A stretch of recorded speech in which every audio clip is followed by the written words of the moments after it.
Welcome everyone here today for the Tri-County Winter Webinar Series. Today we are kicking off this great series with dormant seeding for your home lawn.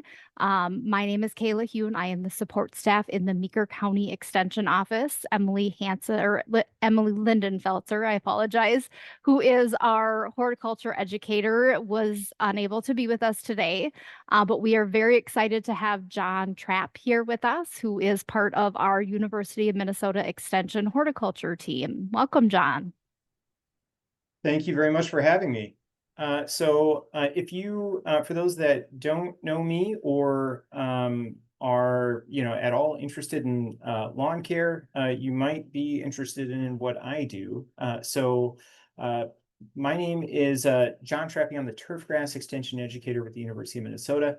What that basically means is anybody in the state that handles turf in some capacity, whether they're homeowners, master gardeners, lawn care operators, other turf professionals, my job is to basically provide support to them. So I cover a wide range of topics, but basically all things turf grass. So what we're going to be talking about today is really very broadly late fall lawn care, but we're going to be spending the majority of the time talking about dormant seeding, which is something that we've been doing quite a bit of research on at the University of Minnesota. And we are finding some pretty interesting results for how people can improve their lawns through that practice. But first, we're going to jump right into this. Just to kind of some other maybe housekeeping things. Feel free to drop questions in the question and answer session. Otherwise, just add them to the chat and Kayla will be able to answer them. I've got the chat open and the question and answer, so I should be able to try to address those in real time. You're not going to really interrupt me if you have a question. I'd rather get it addressed, whenever you have it. So, could I show the slide? Yes, it will be in presenter mode. So that's what we're going to be looking at here. So hopefully that's what this question is in regards to, but let's go ahead and jump into it. So I always like to start and end with basically what I think are probably the most important things. And the most important things for you all, if there's nothing else you take away from it, is that all of this information is available online for free on the extension website. So we do have so here is a link for you to be able to follow extension.umn.edu, and then lawns and landscapes, and then we have a whole section on lawn care with all kinds of topics.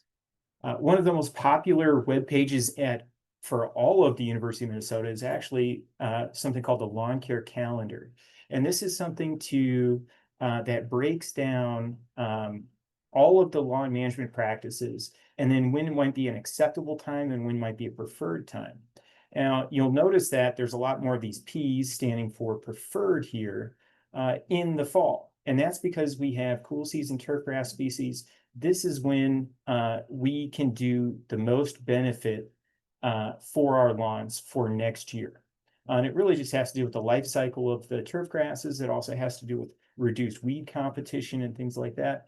So right now, and actually we're kind of moving towards the tail end of that, is kind of when is the best time of year if you're going to get really serious about your lawn and you want to make sure that you have fewer weeds for next year, or you have a lawn that's more drought tolerant for next year, that type of thing. Right now is the time to be doing that.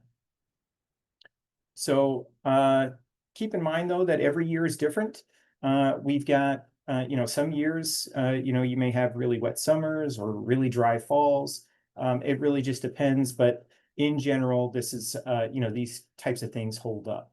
And that's part of the reason why we have that very popular webpage of the Lawn Care Calendar. So by far, one of the most beneficial things that people can do to their lawns is by timing a fertilizer application with when the lawn is most likely to use it. And that works out to be, if you were noticed in the Lawn Care Calendar, fall is by far the best time of the year. We fertilize turf because we're trying to basically time that application with when the turf grasses can take it up, because we want something that is going to be a functional, more resilient turf grass or lawn, turf grass stand or lawn. And so at this time of year, this is when the cool season turfgrass species are rooting them the best.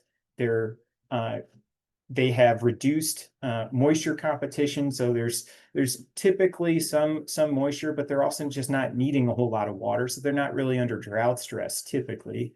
But there's also things like crabgrass, which are pretty much done growing, and so we can time fertilizer applications with when we know that the turfgrass plants can take up those nutrients, and we're not necessarily feeding plants we don't want. So from a timing standpoint, there's two good windows in the year that we try to hit from a fertilization standpoint. October, the month that we're moving into now, is what I would consider to be the second most important application for the year. If you were to do, say, 3 applications for the year, if you're only going to do one application of a fertilizer, September would probably be preferred, but October is still great if you haven't done that already. May can be beneficial, but one of the disadvantages with a May timing compared to the September or October is that you might be fertilizing things like crabgrass or other annual weed species that are emerging around that same time period. So one of the big questions is how much to fertilize?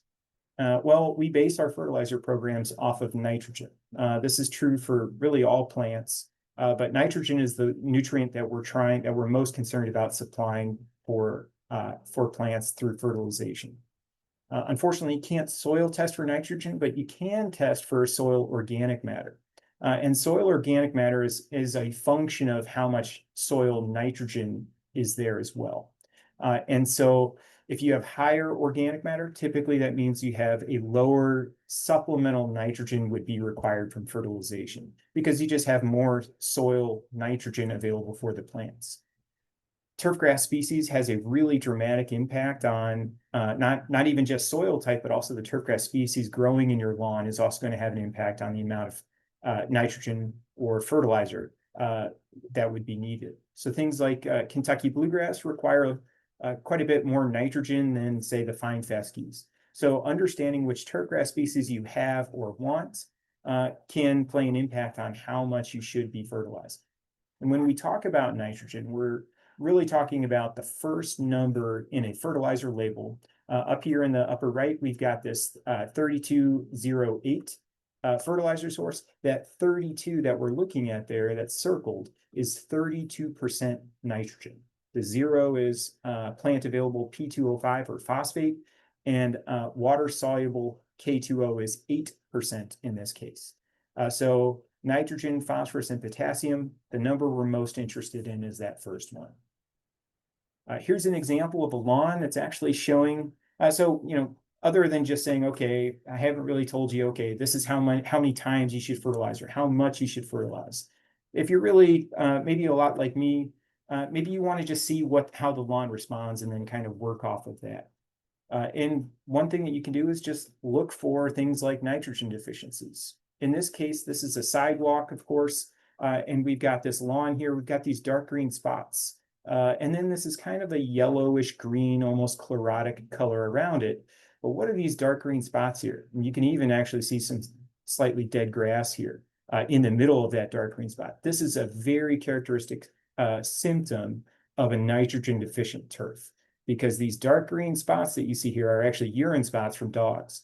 And so in this case, some urine is actually detrimental, but you show this very pronounced response from just a little bit of nitrogen in the pet's urine that is actually nitrogen fertilizer for the plants. And you can see how quickly they responded to that from just a single instance of a dog urinating there. Clear indication of a nitrogen deficiency. Here's another example. This is I took this photo in a homeowners association around the Twin Cities. Up here on the right side of the photo of the sidewalk, you can see it's a pretty dark green, lush looking lawn. And then here in the boulevard, it's kind of this lime green chlorotic. That's normally a pretty good indication of low nitrogen. Could also mean a few different things, but in this case, we've got this lime green, and then you'll notice a lot of those same characteristic dark green spots. I suspect that given the fact on how close these two areas are, they should be managed the same. I would suspect that this area was just missed by the lawn care company, either intentionally or unintentionally, but you can pretty easily see the nitrogen response over here on the right, and the lack of nitrogen on the left. So which fertilizer should you use? Well, for this time of year, which would be mid to late fall, we recommend a quick release nitrogen source. Now, those are typically urea or ammonium sulfate based fertilizer products. By quick release, we mean something that's going to be readily available, and it can actually get into solution. So you would apply it right before, say, a half inch of rain, or if you can water it in with irrigation, it's going to be available to the plants almost immediately. But with that said, it's only going to be available for 10, 14 days or so. But that is these are great products for this time of year, because the plants themselves are, we really only have about another month or so of good growing weather. And so we want to make sure we can maximize the uptake of those nutrients so the plants can fill in any voids that were created from this past growing season. Winterizer fertilizers are oftentimes marketed as this time of year for being beneficial to your lawn. They work fine. Quite frankly, winterizer fertilizers are just standard fertilizer products with the winterizer name added to them. Sometimes they do have higher percentages of potassium. So it might be a 28-0-10 or a 32-0-12 or something like that.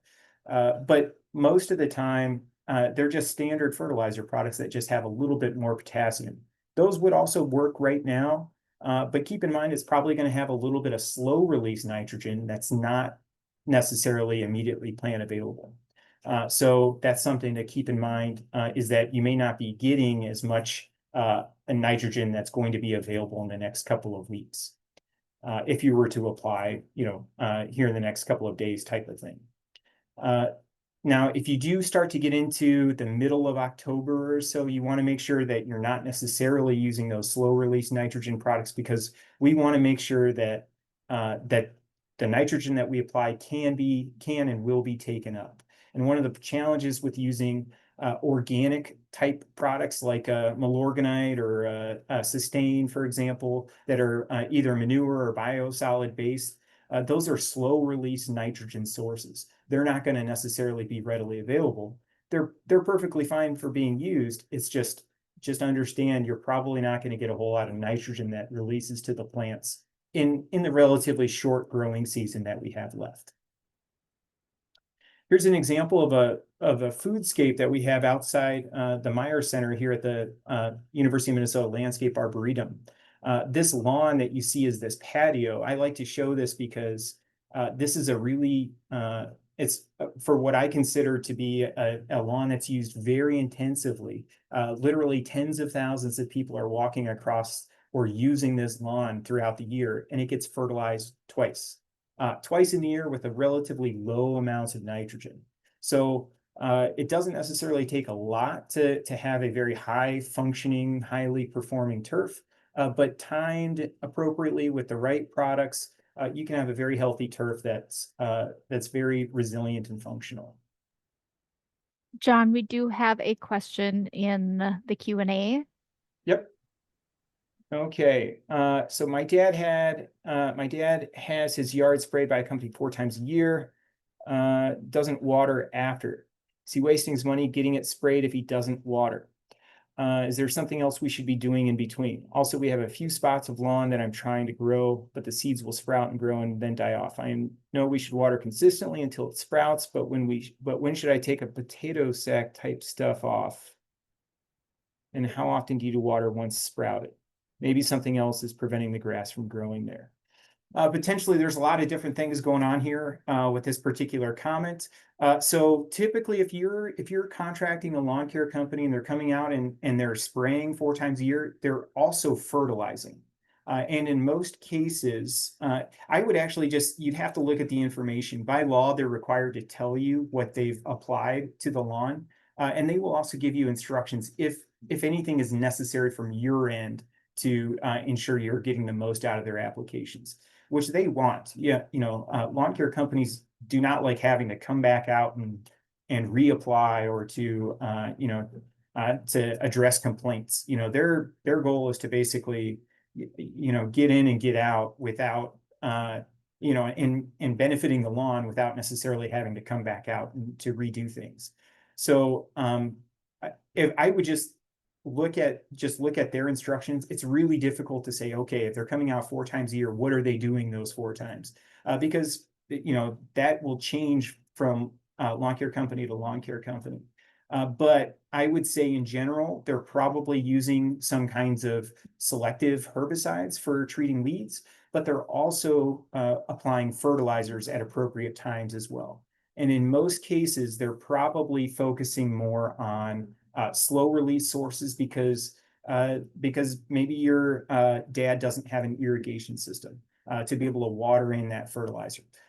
Or they're timing those before rainfall events. But to get the most out of your fertilizer applications, you want to make sure that they are watered in, so that way we can get that fertilizer into the soil and for the plants to be able to take those up. As far as your question on the seedlings, you're really just, anytime you're trying to grow in grass seed, you just want to make sure it doesn't dry out. So I would focus on just, and based on the time of year, it may be just once a day. If the grass seed if you're trying to get grass seed to germinate in July or August, you may be watering 6 or 8 times a day, but really just for 1 or 2 minutes at a time. But you're basically trying to make sure that those grass seedlings that don't have a developed root system to be able to access soil moisture, you're trying to make sure that they don't dry out. And that can happen very quickly or very slowly, depending upon the time of year. So it's really a case-by-case basis, and even based on the soil type you have in your lawn. So it's really just keep an eye on it, make sure it doesn't dry out as those seedlings are still getting established. So a dense and healthy turf is the best defense against weeds. And the best way of getting a dense and healthy turf is by proper fertilization. And of course, other best management practices. But in terms of bang for your buck, the best value you can have for having a healthier lawn is going to be from proper fertilization practices. Here you can see this new turf stand has very classic nitrogen deficiency symptoms. You can actually see a little bit of dark green here and there. Those are probably just plants that have been able to take up some nitrogen from the soil. And then you see this kind of yellow chlorotic, or in some cases, very low to no turf that has germinated and emerged in other areas. This new turf stand has probably never been fertilized. It's a very classic case of under-fertilized seedling turf. And in this case, these are opportunities for weeds to encroach and get established. So we're actually to that question on whether or not there's an advantage for seeding before heavy snow, we're definitely going to cover that in a little bit when we talk about dormant seeding. So a dense and healthy turf is the best defense against weeds. Here's an example of a relatively dense and healthy turf. You notice these lime green plants in the background? Those are actually crabgrass. Well, this lawn is a pretty dense and healthy lawn. How did the crabgrass get there? Well, this is that same lawn the previous spring, or that spring, just a couple of months before that the last photo was taken. This is a pile of leaves that didn't get picked up. We see a lot of snow mold where the lawn looks dead, but obviously it bounced back just fine. I mean, most snow mold is not fatal on a lawn, but it can create voids for crabgrass and other weeds to get in there. So our best defense against weeds, if we want to use the least amount of herbicides over time, we want to make sure that we have a dense and healthy turf that doesn't provide space for those weeds to encroach. Here's an example of, I'm assuming was a dog spot from early in the summer or late spring. And you can kind of see this dead area here. And we've got a crabgrass plant that's just slowly filling in that void. Nature abhors a vacuum, and weeds do a really good job of filling any space that's available. Keep in mind that a weed is a plant out of place, and some people may not consider certain plants a weed, and some people might consider the same plant a weed, depending upon where it's at. But many quote unquote weed species are an indication of some kind of underlying problem. On the screen, we've got white clover, yellow wood sorrel, and bird's foot trefoil. These are all examples of legumes. Legumes like soybeans or peas are capable of having a symbiotic relationship with rhizobia that actually gets free nitrogen from the atmosphere. So these plants get essentially free nitrogen that's not even coming from the soil. So they get a little bit, they are more competitive actually in low nitrogen situations. So if you have one or all of these weed species, oftentimes that's an indication of low nitrogen situation. So if you want to have fewer of these weeds, you can just apply more nitrogen over time, and you would have fewer of these weed species. Now, that's not to say that just because you have weeds that you can manage them and they'll just magically go away. In many cases, it really just depends on the types of weeds present. In general, aggressive perennial weeds that encroach, like the ground ivy creeping Charlie that's in this pure stand in this boulevard, there's no amount of best management practices like fertilization, mowing, irrigation that's going to make the turf competitive enough to outcompete with this creeping Charlie in this scenario. Or in other instances, like when you're renovating or establishing a new lawn, oftentimes those are very susceptible plants to weed and a time for weed encroachment. And so in these scenarios, that's when herbicides may be necessary for giving the lawn the best chance. I'm not saying everybody needs to manage their lawn with herbicides, but if your goal is to have a denser and healthier turf, maybe in that case, herbicides would be recommended.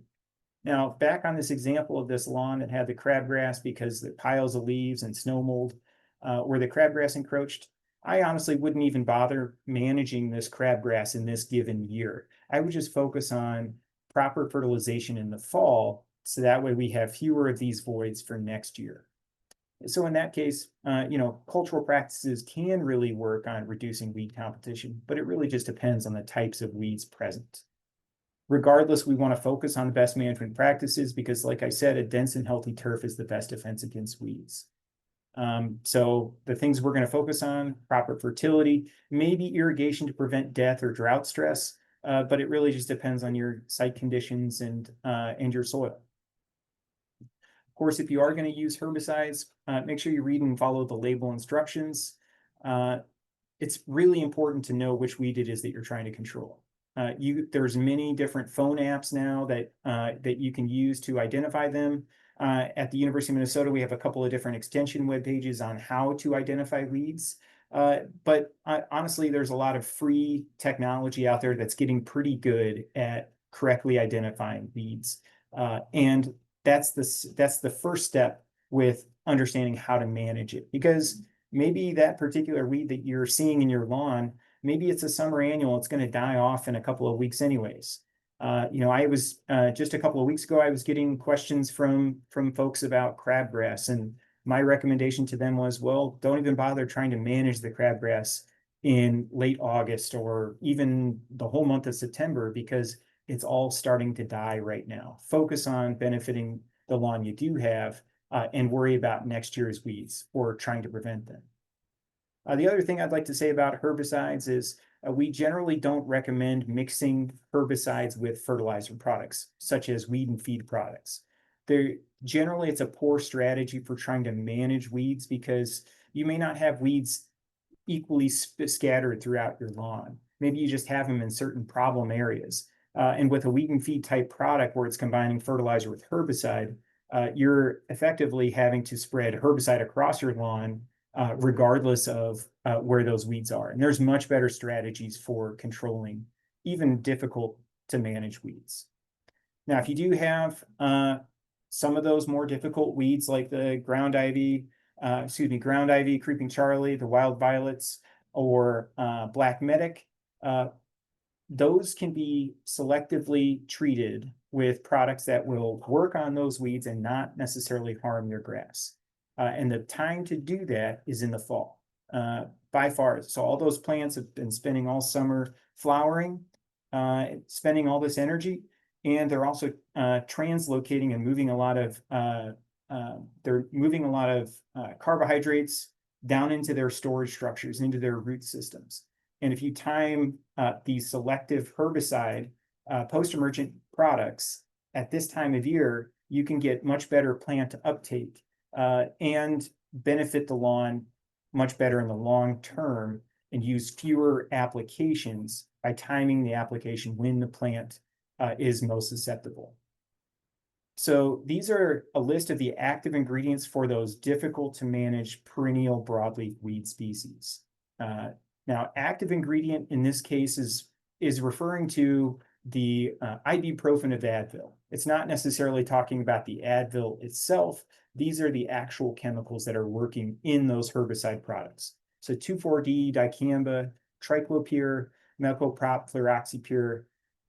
These are the ones that you would use for spot treating with these particular products. If you're against using a herbicide and you want to use more of an organic natural option, there is an iron chelate product.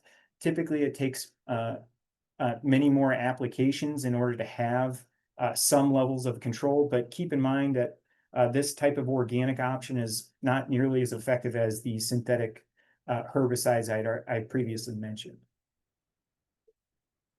One of the other more common questions is when should I put down a crabgrass pre-emergent? We're not really thinking about that. Ideally, we want to have a dense and healthy turf to prevent and discourage crabgrass from getting established into a lawn. Those are crabgrass pre-emergents are typically we're applying those in the springtime. We do have a great tool on walking you through how to know when to apply a crabgrass preventer or a crabgrass pre-emergent. This is called the turf dashboard. You can literally drop a pin, and it uses local weather station data to tell you if it's too early, the optimal time, or too late to apply a crabgrass pre-emergent.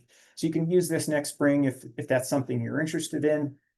This is what the tool looks like. It's literally uses forecasted weather data to help you make that decision. This is where you can find that link if indeed you're interested in that. It's called the Turf Dashboard. It's at turf.umn.edu. Free tool for you to check out and use.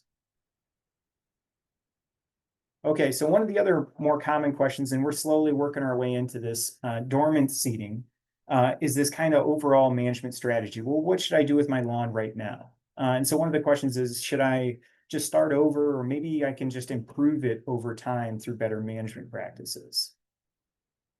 So here we've got, if your lawn is kind of like this, this left image on the screen, we've got thin turf, mostly aggressive perennial weeds like the creeping Charlie, wild violets.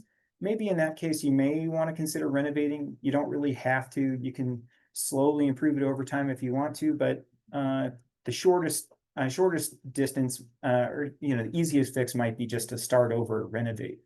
But if your lawn is like most, it's probably most, and you're here listening to this talk in order to learn more, to have a more functional and resilient lawn. Maybe you just have thin turf with mostly annual grassy weeds like crabgrass.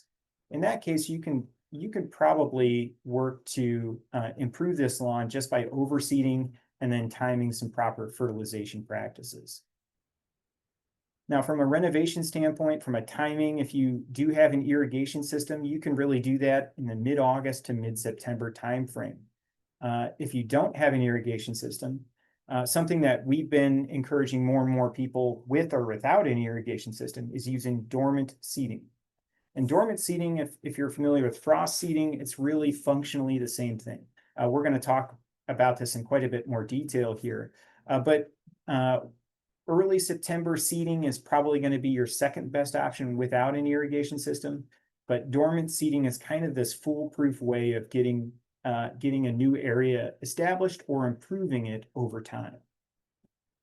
So we call this a new strategy, even though it's been around for literally hundreds, if not thousands of years, that farmers have been incorporating this type of technology, this type of practice where they're seeding at a time when soil temperatures are too cool for the seed that you're applying to germinate.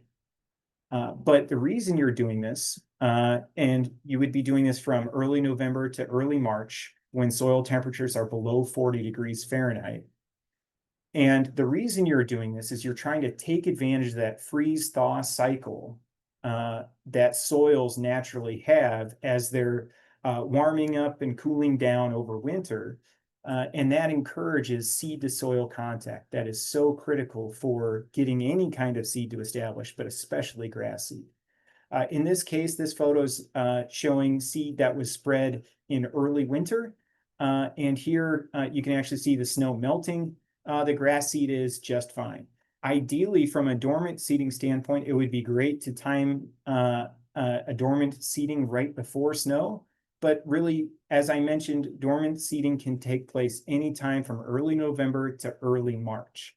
And that's actually one of the advantages of it, is that you're getting a much longer seeding window to establish an area from seed. Now, dormant seeding, another advantage is that it doesn't require soil disturbance, because you do get so much more time for that seed to get down into the soil. It doesn't require that same disturbance of going in and tilling up or cultivating the soil. You don't even have to remove the existing vegetation. So in this particular case, we have a lot of residue here, and even on this slope, this would be kind of a good candidate for a dormant seeding area, because we've got a lot of crabgrass up here. That's what this lime green color is. And then even some areas with bare soil. Those existing plants are going to help hold that seed into place.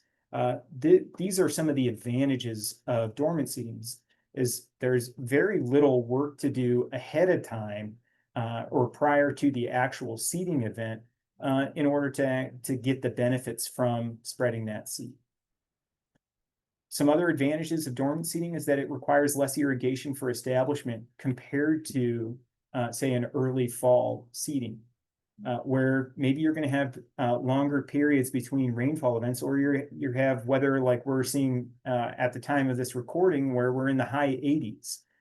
And so, those seedlings are going to need that water. That's a little bit less likely to happen in the springtime. Typically, we have cooler temperatures. That's more ideal for the cool season turf grasses to germinate and emerge. But we also just have a slower warm up going into the season. Dormant seeding reduces or removes the risk of winter kill of seedling turf that was fall seeded. Some of the fescue species, especially tall fescue, is particularly susceptible to winter injury as a seedling. And so even if you get it fully established in, say, early September, you still may end up getting winter kill if you have an early winter. It's impossible to know what kind of winter you're going to have when you're trying to improve your lawn in the early fall. And as I mentioned, dormant seeding gives a much longer time period. Really, any time you can get out from early to mid-November until that March window is plenty of time to be able to get out and spread the seed. Now, dormant seeding does have a couple of disadvantages. One of those is that you can't use pre-emergent herbicides for things like crabgrass. Here in this photo, you've got crabgrass seedlings that are germinating. And then this, whomever manages this site had spread some grass seed. Now, everything you do to try to get that grass seed to germinate is also going to benefit the crabgrass. So in theory, you cannot use a pre-emergent herbicide for things like the crabgrass, because that's also going to inhibit the grass seed. Now, with that said, there are options for selectively removing this crabgrass that aren't necessarily going to injure the seedlings, but you just have to follow those label instructions. The other issue with dormant seeding is that if you have a lot of bare soil, or if you're on a sloped area that may struggle to hold that seed in place, you're going to want to use a germination or an erosion control blanket in those cases. Some other disadvantages of dormant seeding is if you do get a really warm and dry spring. And in my opinion, I think this is why some dormant seedings fail, is that people underestimate they allow the seedlings to dry out because Mother Nature isn't providing enough moisture, or it's gotten too warm. And especially if you think about when that is, in some cases we have a week or two of warmer temperatures in late April, after the grass seed has already germinated, is the irrigation system turned on at that point? In some cases, if you have to pay somebody to do this, or maybe it's impossible for you to have access to moisture, that's just something to keep in mind. And so if you do dormant seed, you really just have to keep an eye on the turf stand, just like you would any other time you're seeding. But it's still less of a risk, but it's still something to keep an eye on. The other disadvantage with the dormant seeding is if it is a total failure, you might actually you just have to wait a longer period of time before you can go out and spread more seed, because by the time you realize, oh, the dormant seeding just didn't work, it's probably early summer, and at that point it's just too difficult, and you're probably just better off waiting until the fall again. So you do lose a little bit more time, but that's that just comes with the advantages that I mentioned earlier, with it being relatively easy for getting a turf stand established, so much, at least in comparison to, say, an early fall seeding. So what are some of the steps that you would actually go through in the dormant seeding process? Well, depending upon your existing stand of turf, whether you already have a lawn or you're establishing a new one, you want to make sure that you're giving those seeds the best chance possible. And in some cases, you might want to kill or weaken the existing turf. If you are dormant seeding just to improve your lawn, you don't have to worry about this step. It's really just if you're trying to transition your lawn, say, to a lower maintenance needing species or cultivar, then maybe you would want to kill or weaken the existing turf. You can spread the seed anytime soil temps are regularly below 40 degrees Fahrenheit. For most of Minnesota, that's sometime in the second week of November, but it could also be in late October as well. So you really just want to keep an eye on that. You just want to make sure you don't seed too early, say in early or middle of October, and then we get a warm-up period and you get some germination of that grass seed. So because you get such a long seeding window, just try to be patient and wait until the soil temps, really until they're at or near freezing.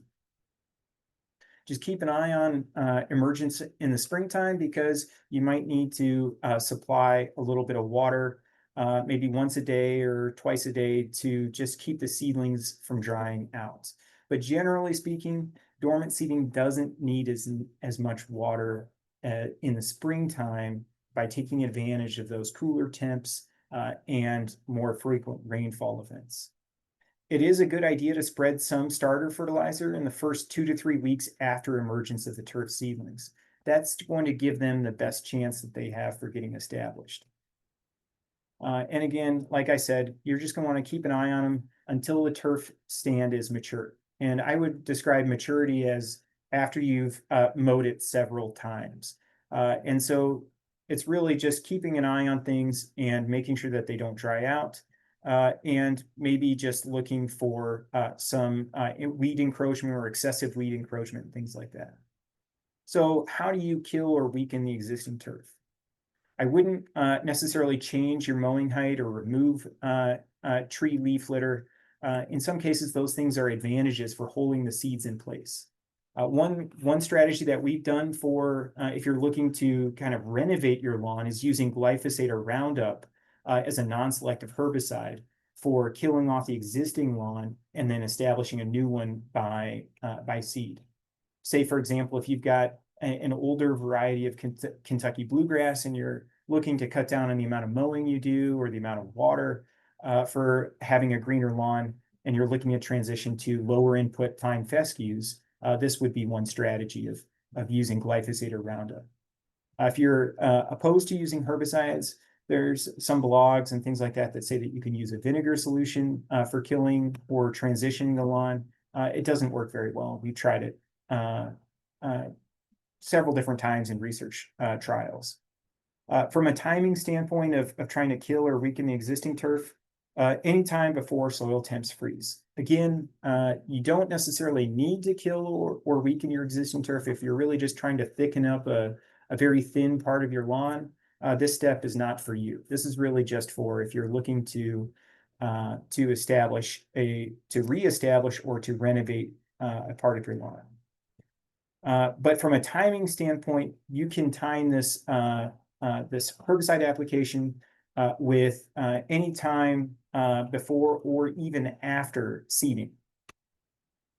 So here's an example. These squares that you see on the screen, these were treated in the middle of October with glyphosate or Roundup, and you can see some of those are slowly dying. This is Kentucky bluegrass, a very healthy stand. Here we were trying to demonstrate, okay, with worst case scenario, if you're trying to dormant seed, say fine fescues into a very healthy Kentucky bluegrass stand and kill off the Kentucky bluegrass to transition to the fine fescues, how can you do that? Well, here we timed glyphosate in the middle of October in these areas that you can see are dying. And then the green spaces are areas that were being treated in early November. This is what they looked like the next spring. And this is the next spring before that dormant seeded fine fescues were germinating.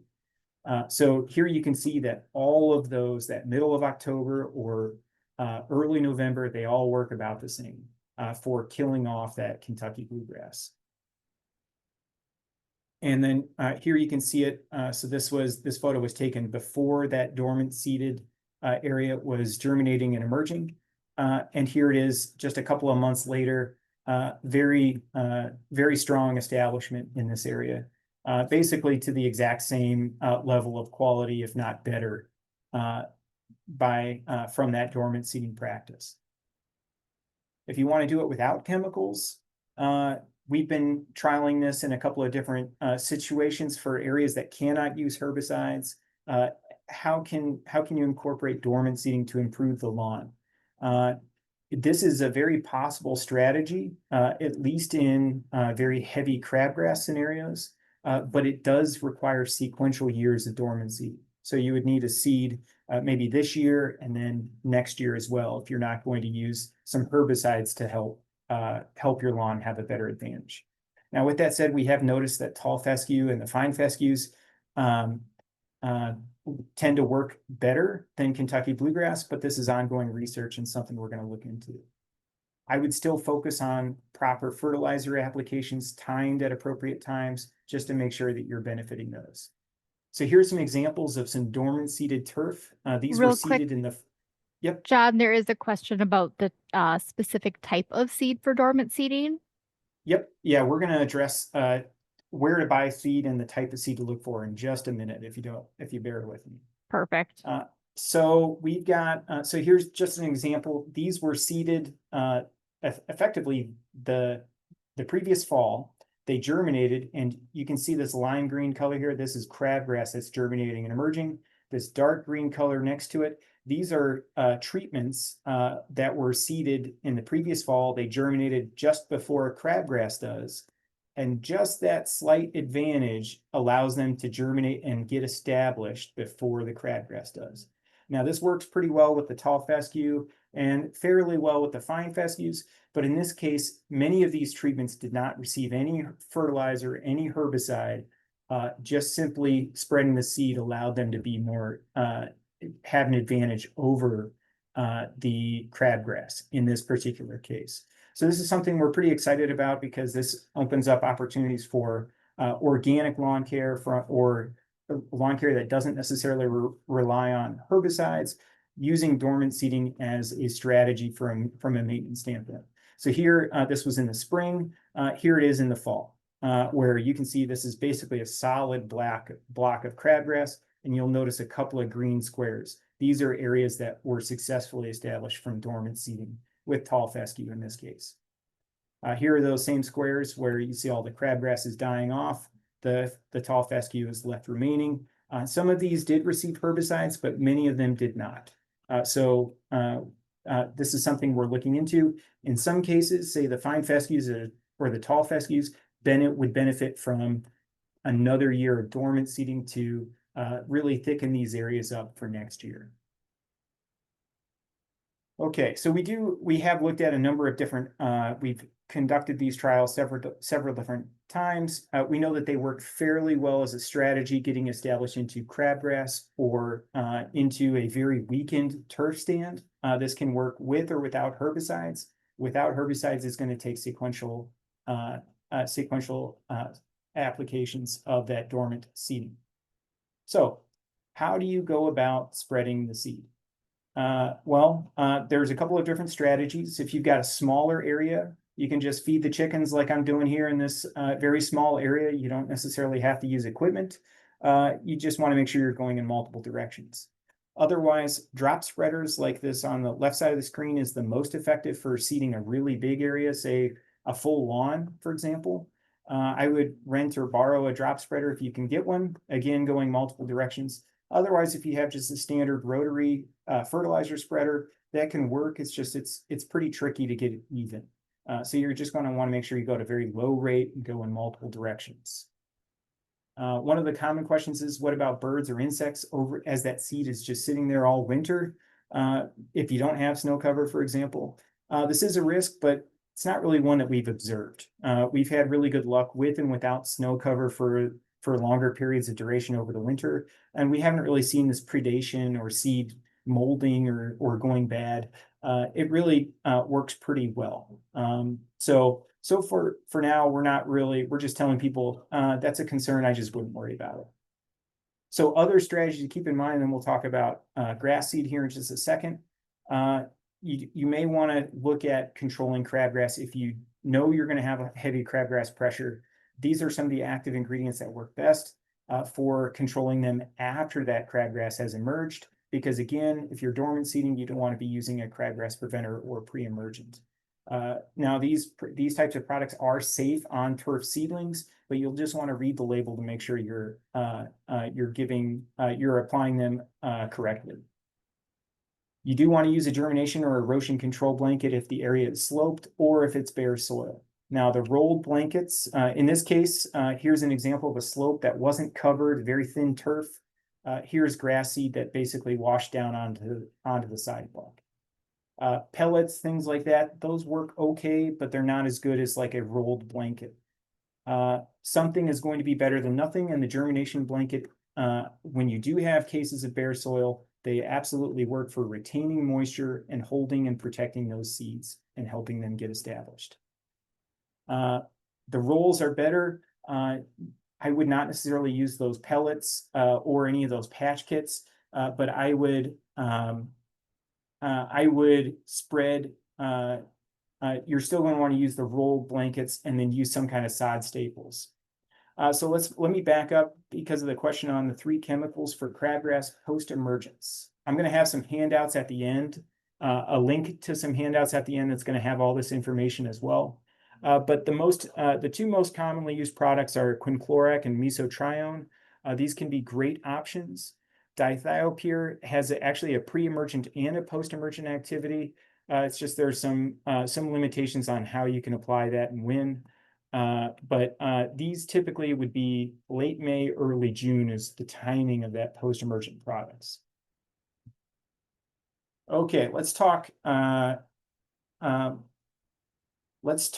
just going to move forward since we're kind of running out of time. So one of the questions already, and one of the most common questions is, which seed should you use? We actually created this webpage called Buying Turfgrass Seed for Minnesota Lawns that goes through all of these things that you should be looking for, as well as places that we know that sell quality seed. So keep in mind, though, you get what you pay for. I'm a big believer in the motto of buying once and crying once. There are vast differences in the quality of seed and how that plays into how well they're going to establish. Just like, if you're going to go out and buy a new oak or an apple tree for your lawn or your landscape, you're going to want to go to a nice nursery and spend a little bit better money on a higher quality tree than just buying something from the discount bin.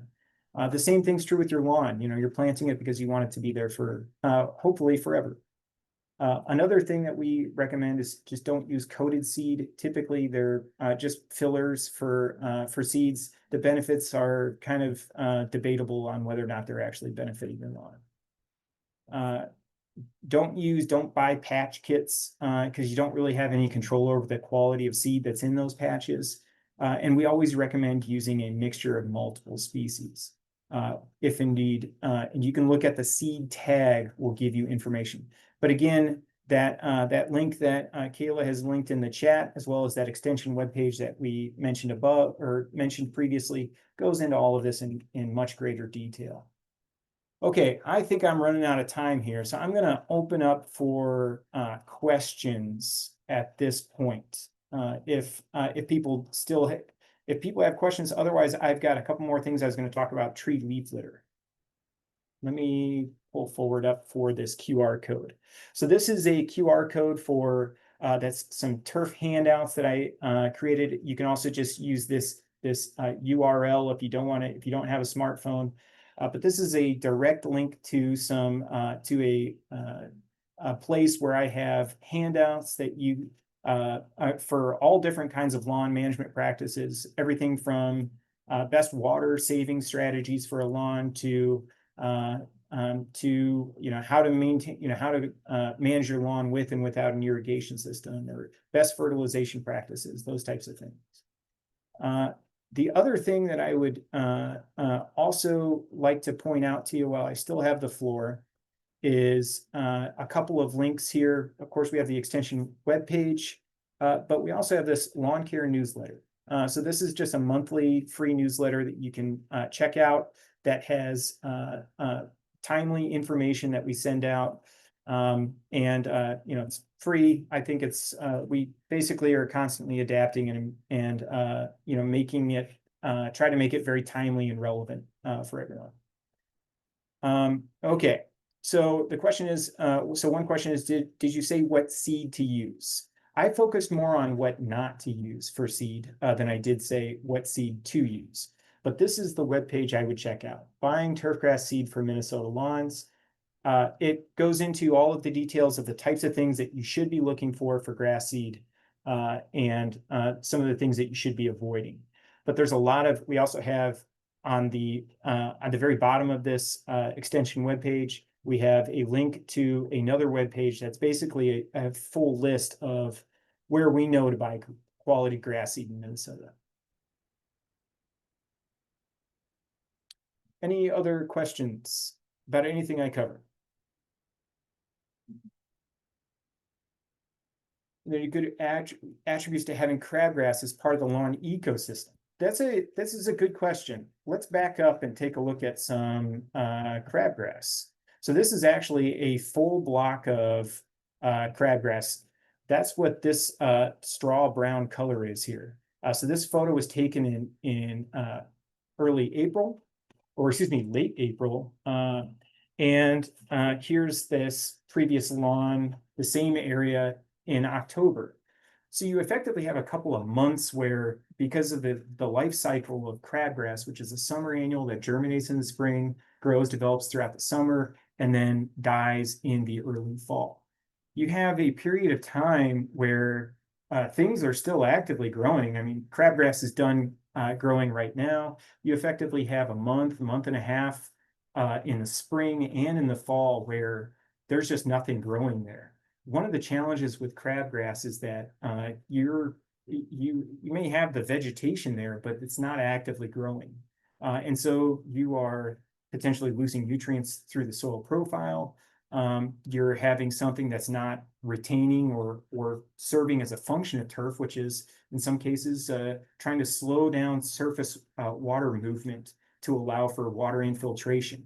It kind of adjusts the stand dynamics within a turf stand if you have crabgrass, because you have a plant that's just not actively growing, it's not taking up anything, and it leads to other problems that are. So I would argue and say that there's better things to plant than crabgrass. Or if you don't want to have crabgrass and you're just going to have whatever, of course, let your conscience be your guide. But there are certainly some better alternatives than just crabgrass that don't necessarily need a whole lot of more management than the crabgrass does itself. Okay, so when should I fertilize and treat for broadleaf? Before aeration or after? So we can chat about aeration. I do have a couple of slides here. It's probably just faster if I do this. So aeration, dethatching. So aeration is used to relieve soil compaction. It really doesn't have any impact on thatch. If you do want to use aeration, it's better to do it in the early fall. I would say we're kind of getting too late to aerate already. But I would, at the risk, if you know you're going to be dormant seeding anyways, maybe it's a good opportunity to still aerate. But I'd be a little bit nervous about creating a bunch of voids that aren't going to get filled in before the winter. And those voids maybe there are opportunities for the dormant seeding that you're interested in doing. Maybe that's okay to do right now, but I think I would focus on aeration in the early fall. Doing it in the spring is not preferred. But if you let's say you have a really compacted site, you've never aerated before, and you know that you're just you know that your soil is compacted, doing it any time is better than not doing it at all. For the most part, we recommend once every couple of years for most lawns. Would benefit from some aeration, really just to help with water infiltration, rooting of the turf, and better airflow and soil biology. Any other questions?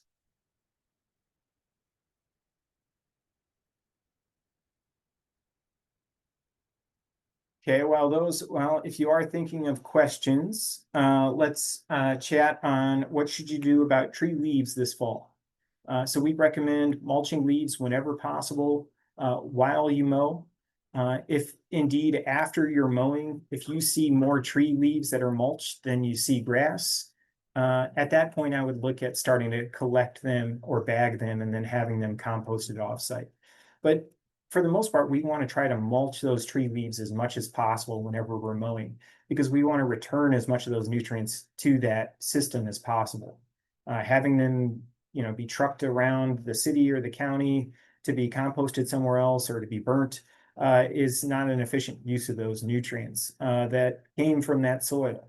So even in excessive examples like this, still try to mulch, but eventually you might get to, depending upon the amount of trees and the tree species you have, it might be better to bag those eventually.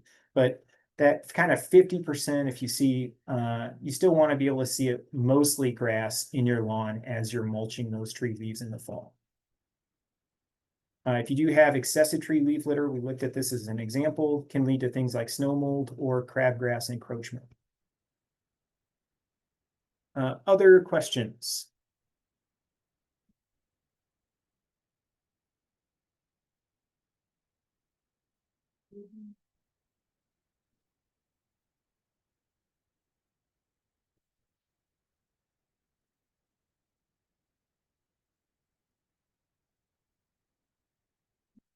Okay, so as far as snow mold is concerned, that's what this is here. That's the straw colored. Snow mold is not really a concern for most home lawns. Now, as we're doing turfgrass breeding, we're trying to breed for turf grasses that are more disease resistant, diseases including snow molds. But snow mold is oftentimes a site condition issue. So if you have like the winter of 23-24, where we had 110 or 115 days of snow cover in a row, that was a really bad year for snow mold. Most of our lawns came out of it just fine. It's just they're much slower to green up in the springtime. It's normally an aesthetic problem, and it very rarely needs to be treated with fungicides in a home lawn situation. Now, in professional turf, like a golf course putting green or athletic fields, occasionally they do use fungicides. But in a home lawn situation, your best bet is really just try to be patient in the springtime. Maybe it's a good idea to seed in the spring if you really lose a lot of your grass, but that's very rare that happens. Does raking in the spring help with snow mold or just lawn health? Raking, oftentimes, many people want to get out and actually lightly rake. That can be done, but in general, I try to caution people and just tell them try to be as patient as possible. If you see the rest of your lawn growing and you see one area that's just basically matted down and has winter injury or snow mold, in that case, maybe it's a good idea to go out and lightly rake up that seemingly dead residue to provide a little bit more light to the soil or to the plants that are there, so that way they can try to respond and grow in. Good questions.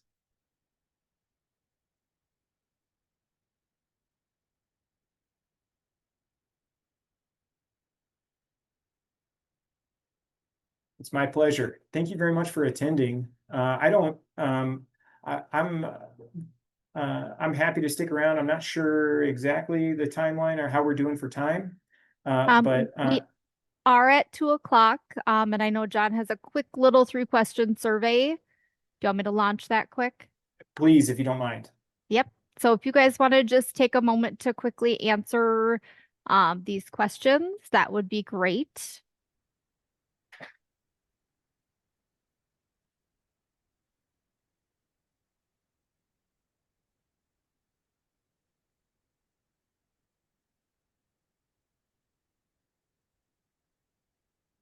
And like John said, if you guys have any additional questions, you are welcome to throw those into that Q&A yet. And also feel free to reach out to me if you have lawn care questions. It's literally my job. So, you know, my contact information, I believe, is in the introduction. If not, I believe Emily or Kayla can get you my contact info. Yep, we can certainly include that in the recording when we send it out.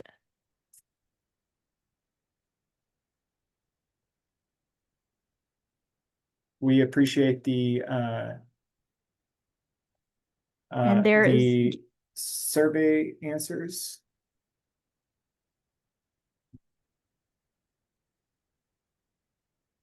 And then I just want to quickly thank all of you guys for joining us today. Our next session for the Tri-County Winter Webinar Series will be on Tuesday, October 7th from 1 to 2, and the topic will be plant propagation for indoor and outdoor plants.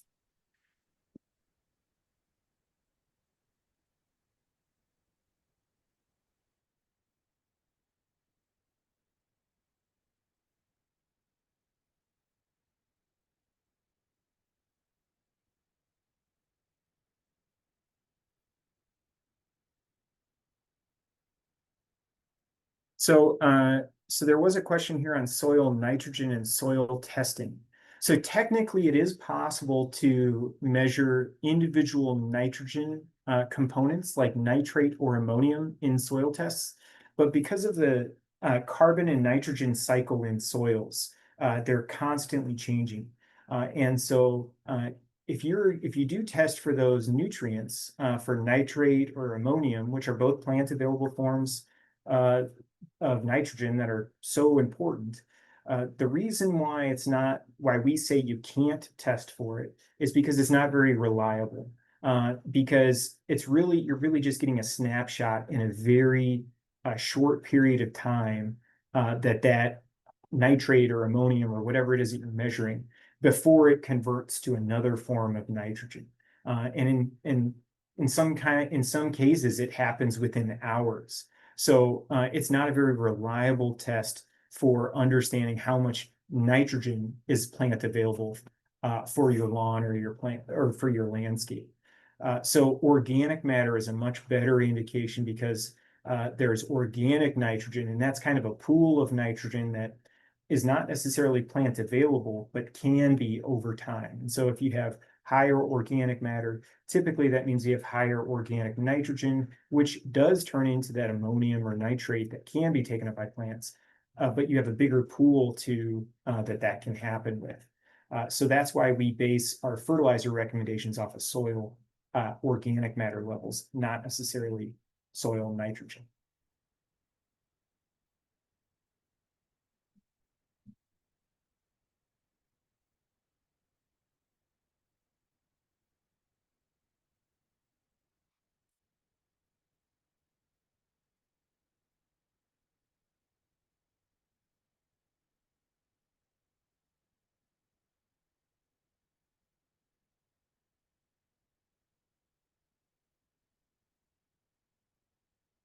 So we still have a couple of people on. If you've got some other questions, feel free to drop them in.